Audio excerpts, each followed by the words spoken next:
Check.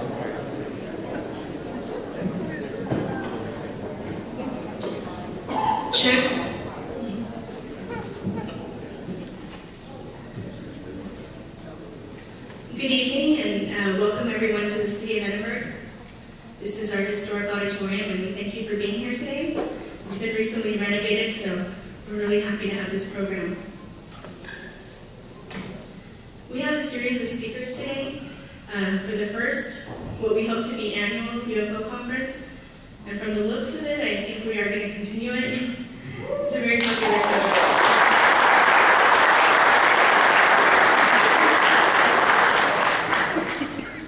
We were very honored to have two local men who are going to be speaking tonight, and then also another speaker from Laredo. I'm going to just kind of go over each speaker. Mr. Bob Gross, he's the first speaker of the night, and he's a professor at South Texas College. And he's been doing UFO research for the past 20 years. So he knows his stuff, I'm sure. And Mr. Noe Torres, a lot of people here know him in the Valley. He's written 8 published books on the subject, and he's also a local librarian. And our last speaker of the evening will be Ismael Goya, and he's the director of the Laredo Paranormal Research Society. He actually has UFO on film for the past 2 years, and some of that will be discussed tonight. So without further ado, I'd like to introduce Mr. Bob Gross. Thank you.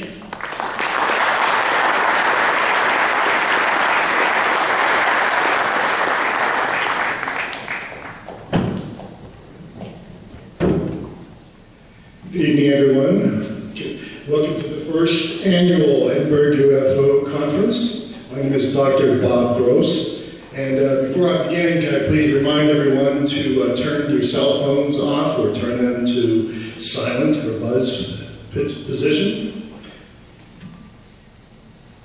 It's terrific to see such a crowd up there. I hope, can everyone hear me okay? Yeah. Fine? All right. Shall we begin?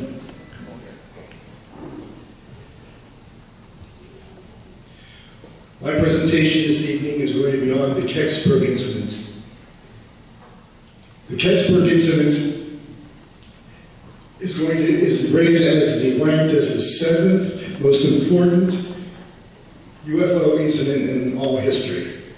And I'm going to be doing my presentation first, followed by a session on question and answers related to the Kecksburg incident. I'm originally from Pittsburgh, Pennsylvania. Even though my hometown is considered Chicago now, I'm originally from Pittsburgh, Pennsylvania. And Pennsylvania is this might be easier. Pennsylvania is a leading state for most UFO traffic.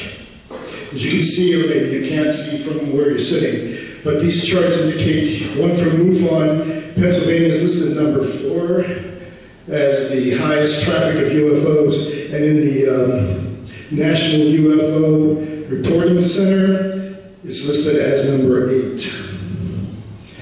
Kecksburg is located in the county known as Westmoreland County in Pennsylvania. And according to this slide, again, I apologize if you can't see it from where you're sitting, but Westmoreland County is listed as number 100 of the 300 counties in the United States that are considered UFO hotspots. The reason they're considered to be UFO hotspots, and there's so many reportings of UFO incidents, is because of an organization known as the Pennsylvania Association for the Study of the Unexplained, or PASA, as I like to call it. PASA was established in 1981 by a man named Stanley Gordon.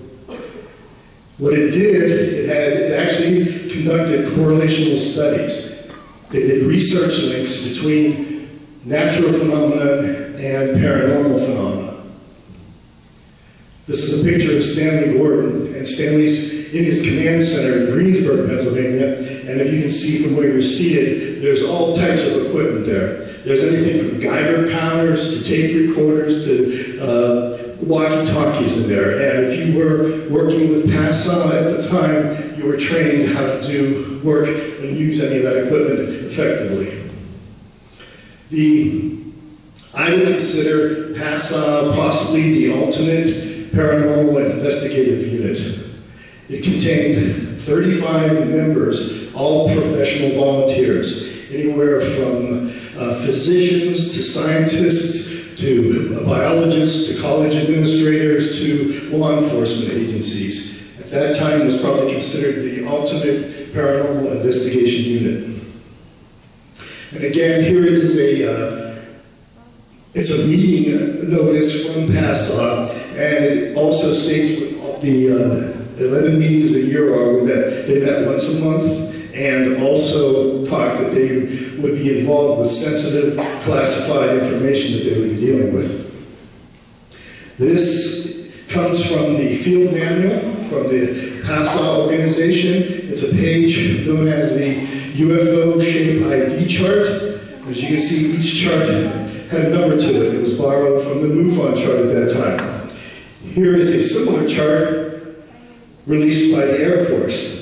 Those of you who can read this, this is actually a joke. Every shape up there is identified as a weather balloon, except for the weather balloon, which is identified as swamp gas.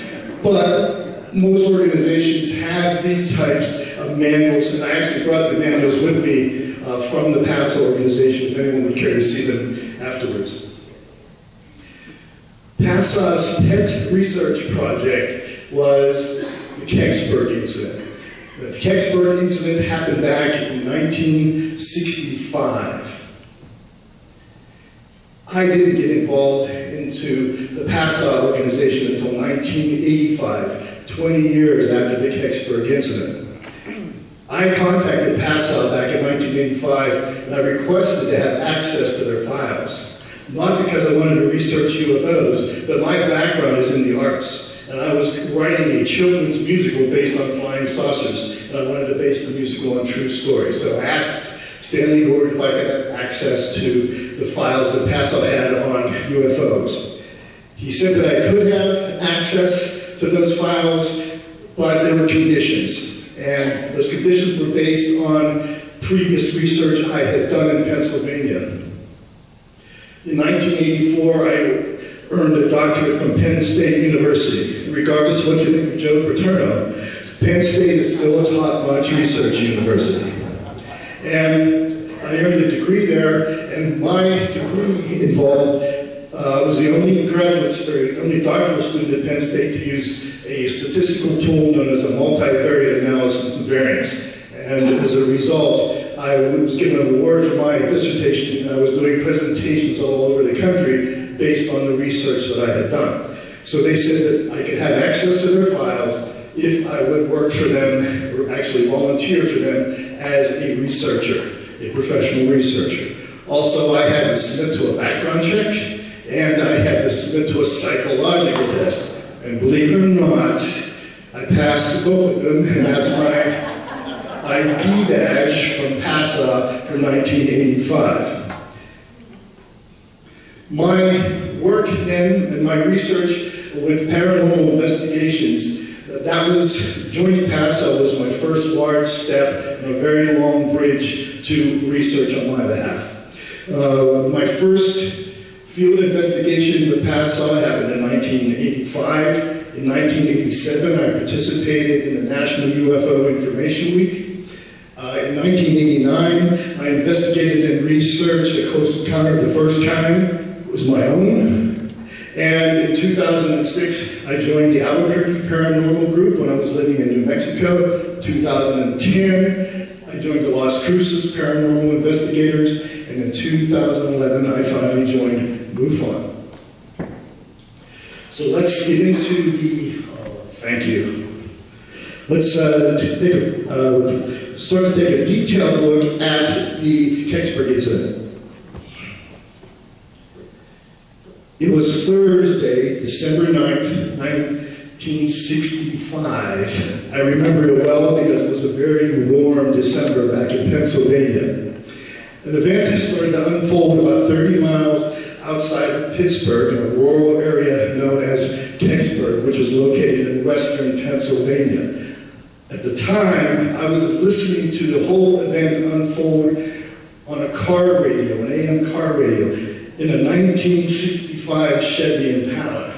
It was being broadcast on KDKA radio at that time outside of Pittsburgh. I was living in a place called Natrona Heights, which is about 53 miles away from Kecksburg.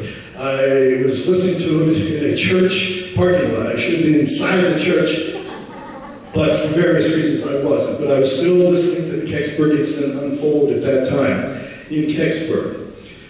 There was an object that was coming in from Canada to western Pennsylvania.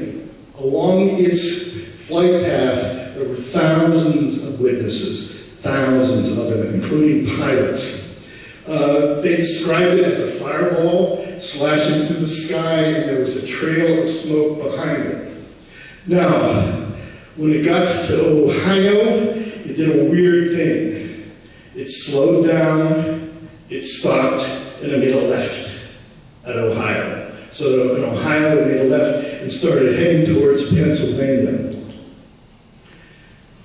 Next, it's flying over Pennsylvania, and it's above a little town by the name of Latrobe. And there, a student looks up at St. Vincent's College in Latrobe and sees this object flying over. It slows down, and it makes yet another turn. And it starts heading towards Greensburg. So it's now made a right turn.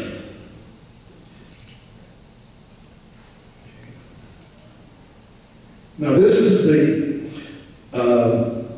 map that most presenters usually show you regarding the Kecksburg incident. Let me see if I can. Okay, if you can see, here's this line. It shows it coming from Canada down through the United States into Pennsylvania, making that turn here in Ohio. And there were witnesses in Canada, Wisconsin, Illinois, Michigan, Indiana, Ohio, New York, and Pennsylvania to the object coming in. Now, most people won't show you this little thing I've drawn here. I should have gone into art instead of music, I guess, but this little S turn here, this is it coming into Pennsylvania after the turn in Ohio. Then it makes a turn here above Latrobe. It gets to Greensburg, and it makes another turn north towards Kecksburg. This, you can see it, this was an actual photograph of the Kecksburg UFO coming in, and this photograph was taken outside of Detroit, Michigan. It was moving slowly, very slowly, as it was going towards Greensburg. And again, as I said, it made another turn north towards Kecksburg. When it finally glided into the woods of Kecksburg for a landing, it was moving very slowly. In fact, there was hardly any damage to the object itself, and there was only a slight path cutting to the ground in the woods of Kecksburg, and only a few trees were damaged upon landing, so it was not moving fast at all. It was gliding in for a landing in Kecksburg. At 4:47 p.m. exactly, a witness called the Greensburg radio station and said a huge fireball just crashed in the woods about 1.5 miles from here, where she was calling from. The reporter at the radio station, his name is John Murphy, got in his car, drove right out to Greensburg, and found there were already 2 police cars there and a fire truck from the local volunteer fire department. Here's when it all starts to break loose. Immediately, the state police arrive. Okay, they rope off the area of the forest. They placed armed guards at all the roads in the Kecksburg area. The Air Force showed up. They took over the volunteer fire department, threw the firemen out. The firemen had to sit there and watch. They kept bringing tons and tons of advanced, sophisticated equipment for that time into the fire station. They just sat there and watched the military bring it in. Large transport trucks started coming in. One of them was a flatbed truck with an Army insignia on the side. Huge trucks came in. 13 miles away, back in Latrobe, jet planes started landing in an airfield that hadn't been used in years. The place was coming alive. Basically what happened was the military put the entire town under martial law. One eyewitness, we'll call him Bill B for now, he got down there early. He was a local from the Kecksburg area. And there's not a heck of a lot to do with Kecksburg, you know, on a Thursday night. So he was out, everyone saw the object coming in, he saw it land, he got down there. And he saw what he called a bullet-shaped object sticking in the ground at the end of the trench. He stated also it looked like a big burnt orange, and it was about 9 feet wide and 12 feet long. Later, years later, I think it was 1990, another witness came forward, James Romansky, a Russian gentleman that was a volunteer fireman the night that the Kecksburg UFO landed.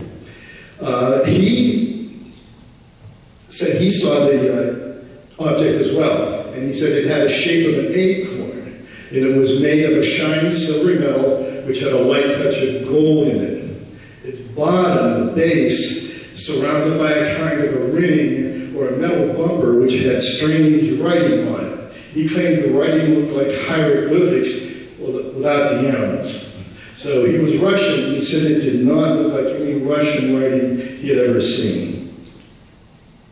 Now this is a drawing, if you can see this. Here's a drawing of the acorn UFO. Here's the dirt that it piled up when it was coming in, and then displaced it in the woods. And this is the writing, examples of the writing he saw on the bumper.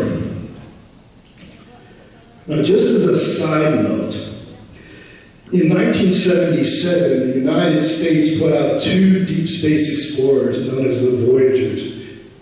On the side of each Voyager craft was a record of the sounds of the Earth with symbols. And again, you might not be able to see those because of the screen. Symbols, not writing, but symbols on where these deep space probes came from, describing where they came from, what it was, and how to play the record. I mean, who would let you know the record without knowing how to play it? So these type of symbols were placed on the covers of those 2 records back in 1977. In my way of thinking, as a researcher, I think that's what was on the bumper of the UFO that landed in Kecksburg. There were symbols describing where it came from. Now, late that night back in Kecksburg, again, this is the 9th of December, the trucks went into the woods. One of the trucks came out carrying an object that was covered with a tarp. Witnesses described it as an object that was the shape of an acorn that looked like about the size of a small Volkswagen Beetle. And it was leaning, the tarp was tightly covering the object. People could see the shape of the object underneath the tarp. Next, after it left that night, after it left Kecksburg that night, the next time it was seen, now it wasn't flying, it was still on the bed of the flatbed truck. It was seen in Columbus, Ohio, at Lockbourne Air Force Base. So that was Friday night, or Friday. And then Saturday, it was seen in Dayton, Ohio, on the same truck outside of a hangar. And that was the last that was seen in Dayton, Ohio, outside of Wright-Patterson Air Force Base in Dayton. Now, over the years, this is 1965, and today is 2012, information is still coming in about the Kecksburg incident. And people, as windows of safety open up for them, they're coming forward with more information regarding the Kecksburg incident, the Kecksburg UFO. This is a sidebar I can just take you through here for just a minute. 2 days after the incident occurred, so that would have been the 11th of December, a witness from a brick factory came forward and said that they received a large order for specially glazed bricks from Wright-Patterson, where the object was last seen. Then, a representative from Wright-Patterson went to the brick factory. I can't recall if the brick factory was in Ohio or Pennsylvania. They took a look at the bricks and stated, yeah, these will work. They ordered 6,500 of the bricks. Also stated the bricks were going to be used for building a double-walled shield around a recovered radioactive object. A couple of days later, a truck driver delivers those bricks to Wright-Patterson Air Force Base, and he parks his truck full of bricks outside of the hangar where they tell him to deliver them, and he decides he's got nothing better to do, so he'll take a peek inside the hangar where these bricks are supposed to go. And what he sees is this metallic, describes an outline of a large metallic whitish bronze bell-shaped object, perhaps 9 feet wide and 9 feet wide and 12 feet high. It was covered with a kind of a parachute-like screen. We looked through the screen and saw the object sitting there. In my research, my further research, what the witnesses at Kecksburg and at Wright-Patterson might have been describing was something also known as Kemmler's Bell. Kemmler's Bell was a top secret, super secret weapon that the Nazis were working on in the 1940s. The common features between the Kecksburg UFO and the Kemmler's Bell is they were both about 9 feet in diameter and 12 feet tall. They looked like bells. The German bell was used for anti-gravity propulsion experiments as well as time travel experiments in the 1940s. And the chamber that was built for the Kemmler's Bell used the same type of bricks that Wright-Patterson ordered to test the object in. You can't see it on this photo, but there's a model of Kemmler's Bell. This was a model of the Kecksburg UFO. And these are drawings, comparative drawings. Luckily you can see those. But this is the Nazi Bell drawing. This is the Kecksburg acorn, pretty close in resemblance. Quick summary. The most likely possibilities, what the Kecksburg UFO was. The first most likely possibility, it was a highly advanced man-made space probe with unconventional re-entry or entry capabilities. 2, it was an extraterrestrial spacecraft, or my way of thinking, it was a better chance of being a type of extraterrestrial space probe. Now, in the year 2003, NASA ruled out that it was the Cosmos 96 Russian satellite. They ruled that out in 2003, so it wasn't that. Also at Kecksburg, there were approximately 21 witnesses that actually saw the objects slowing down and coming in and landing in the woods. Members of the Army and the Air Force, as well as NASA, began to arrive almost immediately after it landed. So there was no doubt in my mind they had been watching it the whole time. Additional information, many people stated that immediately after the object landed, blue smoke rose up in the trees. Then in my interviewing witnesses, what it was the hot radioactive UFO passed through a small creek, or creek as they call it back in Pennsylvania, and that caused steam which came up and then dissipated. There were witnesses down there at the time to see the steam still there and rising. Hundreds of spectators looked on in just Kecksburg alone, watching this whole thing unfold that night. Some of the witnesses did get very close to the UFO before anyone got there, and actually took pictures of it with flash cameras. And in some cases, you may read where witnesses said there were sparks or lightning coming off of the device. That's not exactly what happened. Those were people on the other side of the device taking pictures of it with flash cameras. And again, I spoke with these witnesses personally. Many trees were replaced by the military in addition to the trees that were knocked over. So trees that the object passed by on its way into the landing, when it was gliding, those trees were replaced. Those trees were replaced as well, possibly because they did not want the radioactivity from the object to be traced to the tree's rings at a later date. The official summary that came from, I believe it was from the Air Force officially, the front page of the local newspaper read, "Unidentified flying object falls near Kecksburg," and Army ropes off area. That was it. Officially, no object was found in the woods by searchers. Officially, the dazzling object in the sky was a meteor.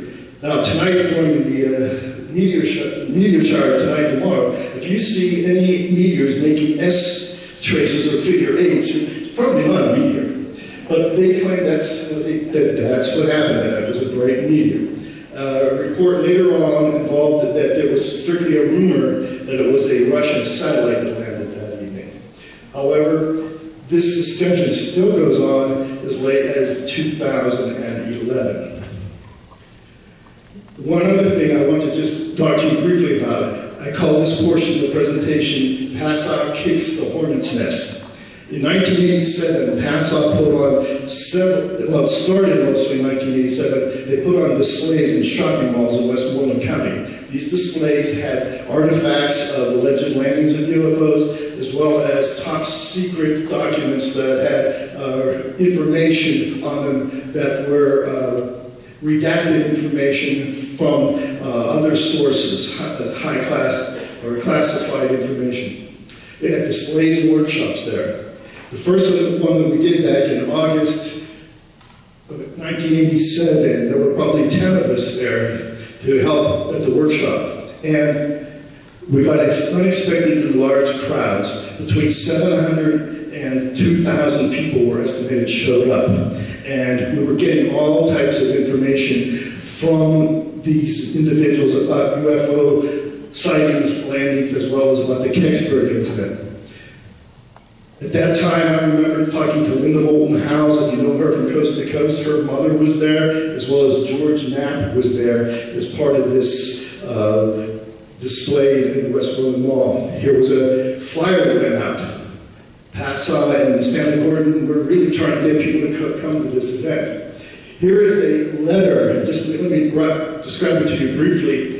In 1965, right after the event, NASA sent 2 boxes full of information and other types of articles to the to the Washington National Records Center for safekeeping. In 1987, the 2 boxes that NASA sent to them were misplaced, right around the same time that we at NASA started investigating this on our own and further. It's quite a coincidence that that happened. Very epilogue. Attempts to get information on the Kecksburg crash through the Freedom of Information Act were almost totally ineffective at that time. Shortly after the successful Westmoreland Mall sessions, Stanley, the director of PASA, got a notice that he was to report for a panel hearing in Washington, D.C. As a result, PASA essentially went underground, became covert for a while, and it finally was disbanded in 1993. Okay, I think we're getting pretty good to schedule. I'm sorry, I went a little quickly there. Are there any couple of questions that someone might have? Is all this in a book? No. Yes? No, this is my research. I mean, you can find it probably in some other books, but this is You don't have research. all of that in a book? Not in a book, no, sir. I have it. It's out there in other sources, but I have not put it into a book. I want to buy a book. In my mind. Witnesses, were you allowed to take scans of the pictures of the Pardon me? Were you allowed to take copies of the pictures that they took? You mean the night of the event? Yes, there are some people that are still holding on to those pictures, and that are the one that I have from it flying over Detroit. Bob, repeat the questions. I'm sorry. Okay, you were asking if there were any of those pictures were available from that night. There are pictures from that night. They are not available at the time. Some people are still waiting for windows of safety to open up, and they will then come forward with them. But there were a lot of pictures taken that night, according to the witnesses I spoke with. And is there a certain strategical maneuver for why they moved from Canada down to Pennsylvania? And did they ever take mathematical equation of any sort to figure out Okay, the first question was there any strategical reason it came in from Canada to Pennsylvania? Probably that was the quickest way to get there. I have no idea who sent it there. I can't tell you who it was there, who was controlling it. There have been a lot of studies that have measured where it came in from and looked at those statistics from NASA mostly. You alluded to safety windows. Are you referring to the fact that a lot of the witnesses at that time were threatened by military? Is that asserted? Yes, well, the question is, when I was alluding to safety windows, it had to do with intimidation by the military, and yes, that did occur. I spoke with witnesses back in 1987 during that Westmoreland event. There were threats made. And there's some people that feel safer. There are still people out there waiting to come forward. Yes, sir. Have you been approached by MIBs or during this research? Have I been approached? You're asking if I've been approached by MIBs during the research? PASA was, yes, in 1987, after I said, that's why I put the kicking the hornet's nest section in there. Once PASA started to uncover their own information that was much more involved than what the government had, yes, it started getting pretty exciting, shall we say. And I'll tell you, if any of you are thinking of getting into UFO research or joining MUFON, it can be a very exciting existence. Just hang on for the ride.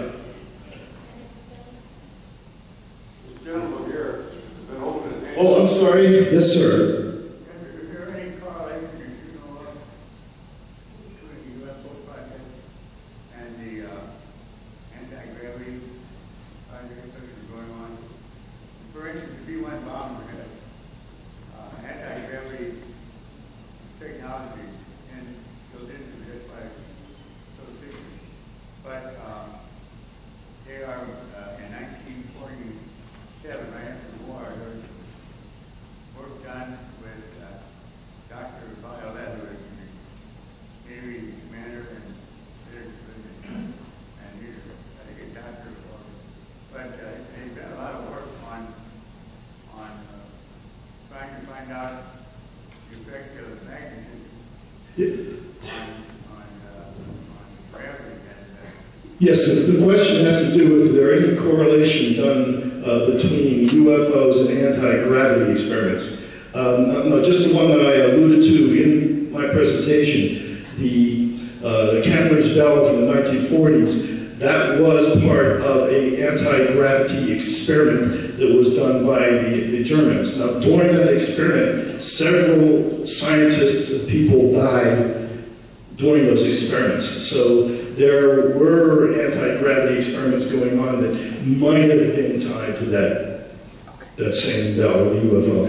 Yes, sir. In your opinion, well, if they come, if these are from outside our solar system, they would have to be from outside our solar system, because our planet, we know no life exists there, as we know it. So if these are foreign objects, they would have to come way out of our solar, from way out of our solar system. What is your opinion on that? Okay, the gentleman is asking my opinion about if these objects did land, they possibly were not from our own solar system, but they could have come from other solar systems, and what's my opinion of how they might have gotten here. Just very quickly, this week we had the Curiosity land, which is kind of a Mars probe on Mars. And we're not from Mars, that I know. So we're still finding more and more out about other planets. Also, if you think about it, if you buy into the Big Bang Theory, there are planets that are billions of years older than Earth that could have sent some type of space probe here, which eventually landed. And again, the reason I based my thought on that it could happen, again, I'm leaning towards it wasn't something from Earth, but I don't know that for sure yet. But the fact that I think that writing on the bumper of the Kecksburg UFO was actually symbols describing where it came from. Thank you. I think we're just about out of time. Thank you. Thank you for showing up.